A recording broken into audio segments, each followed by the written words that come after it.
কালকে চলে গিয়েছিলাম খালামণিদের বাসায়। তো আমার খালু বাজার থেকে আম নিয়ে আসছে। আম্রপালিটা খেতে দারুণ মজা ছিল। এখানে জাম নিয়ে আসছে, যেহেতু আমরা সবাই আজকে বেড়াতে এসেছি। আর ওনারা আমার উকিল বাবা মাও হয়, একসাথে দুই সম্পর্ক। তো আমার খালু বড় একটা রুই মাছ নিয়ে আসছে। এখানে আমার খালামণি কেটে দিয়েছে, আমার আম্মু এগুলো ভেজে নেবে। আজকে রান্নার দায়িত্বে সব আমার আম্মুর, আর কাটাকুটিগুলো সব করবে আমার খালামণি, সব গুছিয়ে দেবে। দেন এখানে মুরগিগুলোকে পরিষ্কার করে নিয়েছে, আমার খালু মুরগি কেটে দিয়েছে সুন্দর করে। এখন আম্মু এই মুরগিগুলোকে ভেজে নিচ্ছে, রোস্ট রান্না করবে, যেহেতু অনেক দিন পর আমি বাসায় এসেছি। তো আজকে মজার মজার আয়োজন হবে দুপুরে।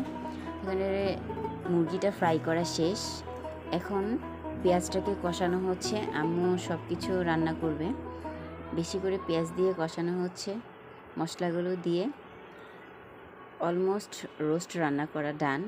আরেক পাশে তেলের মধ্যে পেঁয়াজ আর গরম মশলা দিয়ে একটু ভেজে নিচ্ছে। ঘি দিয়ে আজকে পোলাও রান্না করবে মজা করে। পোলাওটা রান্না করা শেষ। আর সন্ধ্যায় আজকে তেলের পিঠা আর পুলি পিঠা, নারকেলের পুলি আম্মু বানিয়েছে।